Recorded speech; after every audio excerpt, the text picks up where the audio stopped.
साबली पत्नी।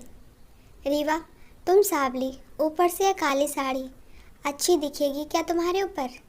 पहले ही तुम्हारे रंग को देखकर लोग ताना मारते हैं। रीवा के पति ने रीवा से कहा, देखो ना नितिन, मैं बोलती तो कहती सास बोलती रहती है हमेशा। ऐसा लगता है जैसे कौवे को काला टीका लगाया हो। पति और सास का बोलना सुनकर रीवा जरा उदास हो गई। पति और सास कलर को लेकर रीवा को हमेशा ताना मारते थे। नितिन मन का वैसे तो साफ था। रीवा को अगर कोई कलर को लेकर बोलता तो उसे ज़रा भी अच्छा नहीं लगता था। नितिन की माँ घर में हमेशा कड़वाहट रखती थी। आज भी वैसे ही हुआ। घर में उत्सव के माहौल में सुबह जब सास ने रीवा से बात की तो वह थोड़ी घबराई हुई थी। उसका चेहरा भी शांत था। रीवा को शांत देखकर नितिन वास्तव में खुद पर शर्मिंदा था। नितिन काम के लिए बाहर गया। वहाँ उसे उसके बचपन का दोस्त विवेक और उसकी पत्नी मिले। विवेक की पत्नी भी सांवली थी। उसने भी काली साड़ी पहनी थी। पीछे से एक आवाज़ आई, नेहा दीदी, अच्छी दिख रही हो आप। आपकी साड़ी भी अच्छी है और आप भी। नेहा के चेहरे पर खुशी आ गई। उससे ज़्यादा विवेक खुश हो गया था। नितिन विवेक को बहुत ध्यान से देख रहा था। विवेक समझ गया नितिन उससे कुछ कहना चाहता है। वो नितिन के सवालों को हल करना चाहता था। विवेक ने नितिन से सीधे ही पूछ लिया, पूछो, तुम्हारे मन में जो भी है मैं हूँ, तुम्हें उसका उत्तर देने के लिए तैयार हूँ। नितिन पहले हड़बड़ाया, फिर वह बोला, नहीं नहीं, ऐसा कुछ भी नहीं है। विवेक ने नितिन से कहा, तुम मुझे नहीं जानते कि मैं लोगों का मन कितने अच्छे से पढ़ सकता हूँ। तुम मेरे बचपन के मित्र हो। तुम्हारे मन की बात भला मुझसे कैसे छुपी रह सकती है। विवेक आगे बोला, चलो ठीक है, तुम्हारा सवाल भी मैं ही बता देता हूँ।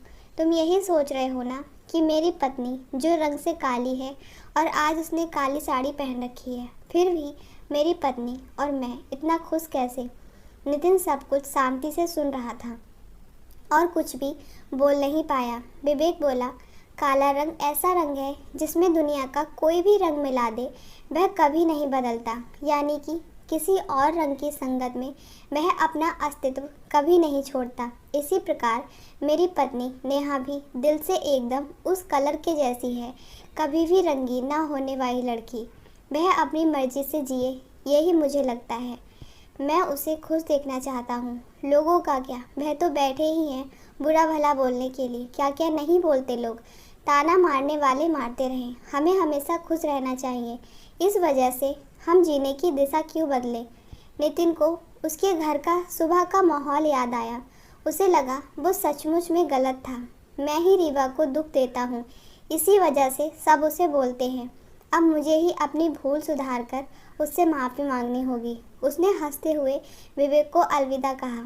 अपना काम निपटा कर वह एक साड़ी की दुकान पर गया। रीवा के लिए उसने साड़ी ली और घर गया। घर जाने के बाद रीवा शांत बैठी थी। उसने रीवा को आवाज़ दी और साड़ी उसके हाथों में दे दी। उसने बॉक्स खोलकर देखा तो काले रंग की साड़ी थी। रीवा, मैं तुम्हारे लिए साड़ी लाया हूँ। चलो तैयार हो जाओ जल्दी, हम बाहर जाकर आते हैं। नितिन का बोलना सुनकर रीवा तैयार हो गई। रीवा जब तैयार होकर आई, नितिन भी क्या, नितिन की माँ भी रीवा को देखते ही रह गई। नितिन बोला, रीवा सॉरी, लोगों की बातों में आकर मैं तुम्हें हमेशा बोलता रहता हूँ। अब मुझे समझ में आया, रंग से ज़्यादा मन साफ होना ज़रूरी है। मन साफ हो तो खूबसूरती निखरती है। और हाँ, सचमुच सुंदर दिखती हो तुम। मन ही मन में नितिन ने विवेक को धन्यवाद किया, क्योंकि यह परिवर्तन विवेक के शब्दों द्वारा हुआ था।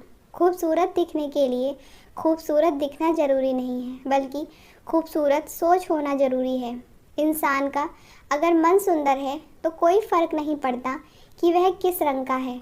आशा करती हूँ दोस्तों आपको ये वीडियो पसंद आया होगा। वीडियो पसंद आया तो वीडियो को लाइक, शेयर और कमेंट ज़रूर करें। अगर चैनल पर नए हो तो चैनल को सब्सक्राइब करना बिल्कुल ना भूलें। वीडियो को पूरा देखने के लिए धन्यवाद।